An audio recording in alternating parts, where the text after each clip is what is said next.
ప్రకాశం జిల్లా ఒంగోలులో సిఐటియు ఆధ్వర్యంలో నిర్వహించిన చెలో కలెక్టరేట్ ధర్నాలో మున్సిపల్ కార్మికులు పెద్ద సంఖ్యలో పాల్గొన్నారు.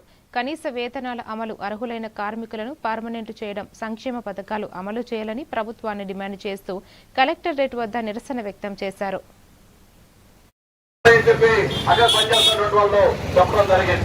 అలాగే ఇతర అనేక డిపార్ట్మెంట్లో మన విడుదలలో పనిచేసేటువంటి security guards, sleeping, cleaning workers ఉన్నారు. వారు తదుపరి ఒక్కొక్క మండలంలో ఒక్కొక్క పంచాయతీలో 8,000 రూపాయల దగ్గర నుంచి 13,000 రూపాయలు ఇస్తా ఉన్నారు. ఒకే రకమైన వేతనం అమలు చేయడం లేదు.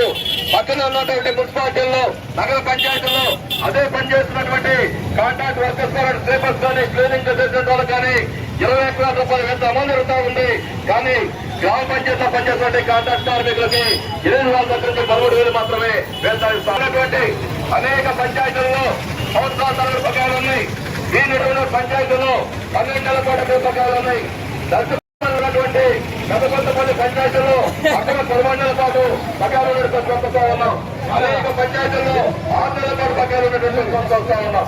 ఇటువంటి సందర్భంలో అత్యంత పేద కుటుంబాలకు సంబంధించినటువంటి దళితులు, అలాగే బీసీలు, ఎస్సీలుగా ఉండేటువంటి